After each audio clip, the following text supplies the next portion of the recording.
বাঁকুড়ায় আইএসআইএস আল কায়েদা, বাঁকুড়ার খাতড়ায় মীর আসিফ আলীর বাড়িতে এনআইএ, আল কায়েদা যোগে তল্লাশি এনআইএ, জঙ্গি যোগে আগেই গ্রেফতার মীর আসিফ আলী। বাঁকুড়ায় আল কায়েদা আইএসআইএস, বাঁকুড়ায় খাতড়ায় মীর আসিফ আলীর বাড়িতে এনআইএ, আগেই গ্রেফতার করা হচ্ছে, আগেই এনআইএ এর জালে মীর আসিফ আলী এবং তার বাড়িতে এবার পৌঁছলো এনআইএ। জঙ্গি যোগে আগেই গ্রেফতার মীর আসিফ আলী। জঙ্গি সংগঠনের সঙ্গে আসিফের যোগাযোগ, এনআইএ সূত্রে কি খবর, কতদিন ধরে এই যোগসূত্র, কি জানা যাচ্ছে, ডিটেল জানার চেষ্টা করব। তবে তার আগে আরো একবার জানিয়ে রাখবো আপনাদের, বাঁকুড়ায় আইএসআইএস আল কায়েদা, বাঁকুড়ায় খাতড়ায় মীর আসিফ আলীর বাড়িতে এনআইএ, আল কায়েদা যোগে তল্লাশি এনআইএ, জঙ্গি যোগে আগেই গ্রেফতার মীর আসিফ আলী। জঙ্গি সংগঠনের সঙ্গে আসিফের যোগাযোগ, এনআইএ সূত্রে এমনটাই খবর। রাজ্যে জঙ্গি মডিউল তৈরির ছক আসিফের। শুধু তাই নয়, সোশ্যাল মিডিয়ার সংগঠনের জাল বিস্তার। দুই প্রতিনিধি অমিত রয়েছে, প্রিয়ব্রত রয়েছে আমার সঙ্গে। অমিত, জানতে চাইবো প্রথমে, অমিত, ইতিমধ্যেই আমরা দেখতে পাচ্ছি যে আগেই এনআইএ এর জালে মীর আসিফ আলী, আইসিস এবং আল কায়েদা যোগ, এবং যেখানে জঙ্গি যোগে আমরা দেখেছি যে আসিফ আলীকে গ্রেফতার, এবার তার বাড়িতে পৌঁছলো এনআইএ টিম। জানতে চাইবো এখনো পর্যন্ত এনআইএ সূত্রে কি কি তথ্য সামনে এলো।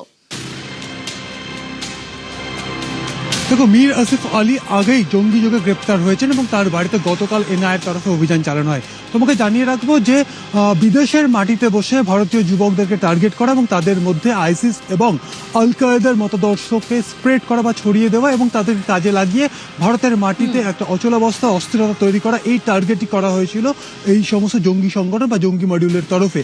সেক্ষেত্রে প্রথম এই বিষয়টি সামনে আসে আমাদের চলতি বছর মার্চ মাসে অন্ধ্রপ্রদেশে বিজয়ওয়াড়াতে একটি পুলিশে কমপ্লেন হয় এবং পুলিশের তরফে যখন কমপ্লেন হয় এবং পুলিশ যখন ইনভেস্টিগেশন করে, তখন দেখা যায় যে বিদেশের মাটিতে বসে অনলাইনে আমাদের দেশের যুবকদেরকে টার্গেট করা এবং তাদেরকে আল কায়েদা এবং আইসিস মতাদর্শ তাদেরকে উদ্বুদ্ধ করা, তাদেরকে ট্রেন করা এবং তাদেরকে ভারতের বিরুদ্ধে জিহাদি কাজে লিপ্ত করা বা জিহাদি কাজে তাদেরকে ব্যবহার করা, এই প্ল্যান বা এই পরিকল্পনা করে বিদেশে মাটিতে বসেই জঙ্গি সংগঠনগুলো এই পরিকল্পনা করছে। এবং তার পরবর্তী ক্ষেত্রে এনআইএ তদন্তভার নেয় এবং এনআইএ তদন্তভার হাতে নেওয়ার পরে এই মামলা এখনো পর্যন্ত 11 জনকে গ্রেপ্তার করেছে এবং তার মধ্যে একজন নাবালক রয়েছে, কারণ নাবালকদেরকেও টার্গেট করা হচ্ছে বিদেশ থেকে, এমনটা কিন্তু এনআইএ সূত্রে দাবি করা হচ্ছে। গতকাল পশ্চিমবঙ্গের বাঁকুড়াতে যেমন অভিযান চালানো হয় মীর আসিফের বাড়িতে, অন্যদিকে আমাদের দেশ জুড়ে 20টি জায়গাতে অভিযান চলে। সেক্ষেত্রে কর্ণাটক, অন্ধ্রপ্রদেশ, উত্তরপ্রদেশ, মহারাষ্ট্র, রাজস্থান, দিল্লি, এই সমস্ত সব মিলিয়ে প্রায় 20টি জায়গাতে এনআইএ তরফে তল্লাশি অভিযান চালানো হয়েছে এবং এনআইএ সূত্রে দাবি করা হচ্ছে এই তল্লাশি অভিযানে বিভিন্ন ডিজিটাল এভিডেন্স, যেহেতু অনলাইনের মাধ্যমে আইসিস বা আল কায়েদার মতাদর্শে এদেরকে উদ্বুদ্ধ করার কাজ চলছিল, সেক্ষেত্রে বিভিন্ন ডিজিটাল এভিডেন্স ইতিমধ্যে এনআইএ হাতে পেয়েছে। শুধু কি মীর আসিফ নাকি এর সঙ্গে আরো অনেকে যোগ রয়েছে, এই বিষয়ে কেউ জানা যাচ্ছে এনআইএ সূত্রে? কারণ রীতিমতো উদ্বেগের বাঁকুড়ায় আইসিস আল কায়েদা যোগ এবং সেই তদন্তে এবার ইতিমধ্যেই মীর আসিফ আলীর বাড়িতে পৌঁছে গেল এনআইএ টিম। অমিত, একেবারে দেখো, এই মুহূর্তে এনআইএ সূত্রে যেটা দাবি করা হচ্ছে, তারা যে তদন্ত তারা যে এগিয়ে নিয়ে যাচ্ছে, এই তদন্তে মূলত যেটা লক্ষ্য করছেন যে যুব সম্প্রদায়কে কিন্তু টার্গেট করা হয়েছে। বিদেশে বসে বিদেশ থেকে অপারেট করা হচ্ছে জঙ্গি মডিউলের যারা সদস্য রয়েছেন, বিদেশে তারা রয়েছেন গা ঢাকা দিয়ে, তারা আমাদের দেশের যুবকদের সঙ্গে অনলাইন বা সোশ্যাল প্ল্যাটফর্মে তারা কন্ট্যাক্ট করছে এবং কন্ট্যাক্ট করে তাদেরকে বিভিন্নভাবে জঙ্গি কার্যকলাপে উদ্বুদ্ধ করা, ভারতের বিরুদ্ধে সন্ত্রাসবাদী কার্যকলাপ তাদের করে, অর্থাৎ তারা বিদেশে থেকে ভারতীয় যুবকদেরকে কাজে লাগিয়ে এখানে সন্ত্রাসবাদী কার্যকলাপ করার একটা প্ল্যান বা পরিকল্পনা করেছে। সেক্ষেত্রে যে সমস্ত ডিজিটাল এভিডেন্স উদ্ধার হয়েছে এবং যে সমস্ত তথ্য প্রমাণ পাওয়া যাচ্ছে, তাতে এনআইএ যেটা এক প্রকার নিশ্চিত হতে পারছেন যে যুব সম্প্রদায়কে কিন্তু কাজে লাগানো হচ্ছে দেশ বিরোধী কার্যকলাপ করানোর জন্য। সেক্ষেত্রে মীর আসিফের বাড়িতে যেমন আমাদের অভিযান চালানো হয়েছে, তোমাকে জানিয়ে রাখবো এই মামলা যেমন একদিকে নতুন করে যেমন শুরু হয়েছে বা এই মামলা যেমন চলছে, অন্যদিকে আমরা দেখেছিলাম 2020 সালে যদি দেখা যায়, তানিয়া পারভিন, তোমার মনে আছে তানিয়া পারভিন আমাদের পশ্চিমবঙ্গের বাদুরিয়ার, তিনি একজন কলেজ পড়ুয়া ছিলেন, সেই সময় তাকে আমাদের রাজ্য পুলিশে এসটিএফ গ্রেপ্তার করেছিল। তার ক্ষেত্রেও কিন্তু একইভাবে পাকিস্তানের মাটিতে বসে তাকে উদ্বুদ্ধ করেছিলেন সেখানকার লস্কর মডিউলের যারা জঙ্গি সংগঠন যারা সদস্য, তারা তানিয়া পারভিনকে অনলাইনে, সেখানেও কিন্তু একইভাবে সোশ্যাল প্ল্যাটফর্মে মাধ্যমে তার সঙ্গে যোগাযোগ করা এবং তাকে উদ্বুদ্ধ করা। তো অবশ্যই খতিয়ে দেখছে এনআইএ আধিকারিকরা। বেশ, আমরা এরপরে আপনাদের নিয়ে যাব বাঁকুড়ার খাতড়ায়, যেখানে মীর আসিফ আলীর বাড়ি, সেখানে পৌঁছেছে এনআইএ টিম। ইতিমধ্যে মীর আসিফ আলীর পরিবারের সদস্যদের সঙ্গে কথা বলছেন, তারা জানার চেষ্টা করছেন, আরো জানবো। প্রিয়ব্রত রয়েছে আমার সঙ্গে, আরেক প্রতিনিধি। প্রিয়ব্রত, দেখো প্রিয়াঙ্কা, যে বাঁকুড়ার খাতড়া, সেই প্রত্যন্ত খাতড়ার যে বঙ্গলমহল, সেখানেই এনআইএ টিম পৌঁছায় এবং মীর আসিফ আলীর বাড়িতে। এই যে মীর আসিফ আলী, সে কিন্তু গত মার্চ মাসে গ্রেফতার হয়েছে, যেটা জানা যাচ্ছে তার পরিবার সূত্রে। সে দিল্লিতে গিয়েছিল এমনটা কাজের ক্ষেত্রে, তারা জানে সেটাই। কিন্তু তারপর দেখা যাচ্ছে যে এসটিএফ তেলেঙ্গানা তারা প্রথম মীর আসিফ আলীকে গ্রেফতার করে।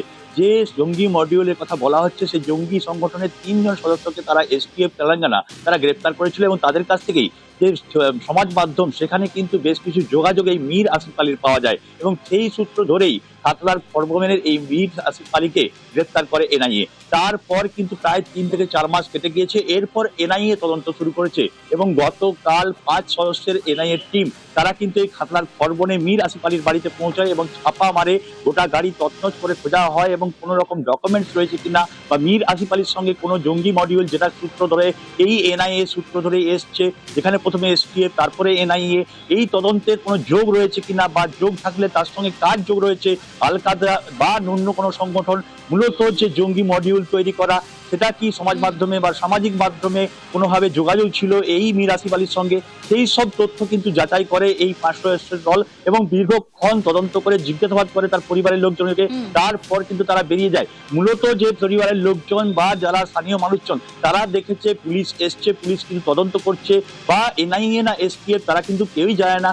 কিন্তু যেটা সূত্র মারফত খবর, যে এনআইএ তদন্তকারী 5 সদস্যের দল তারাই খড়বন এলাকায় এসেছিলেন এবং যে জঙ্গি মডিউলের কথা বলা হচ্ছিল গত 3 মাস আগে, যখন 25শে মার্চ এই মীর আসিফ আলীকে গ্রেফতার করেছিল এসটিএফ তেলেঙ্গানা, তারপরই কিন্তু এই জঙ্গি সংগঠনের সঙ্গে যোগ কিন্তু তার একটা প্রমাণ হয়ে যায়। এবং এই যে মীর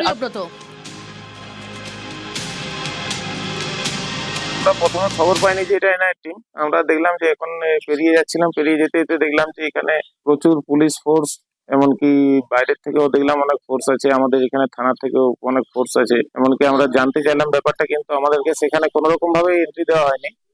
আগের বছর একটা ঘটনা ঘটেছিল, সেই একটি ছেলে নাকি বাইরে অন্ধ্রপ্রদেশে কাজ করতো, সেই ছেলেটির ঘটনার জন্য সে ধরা পড়ে এবং সেই তদন্তের জন্য নাকি তারা এসেছিল। পরে আমরা এখানে লোকের মুখে শুনলাম এনআইএ টিম এসেছিল।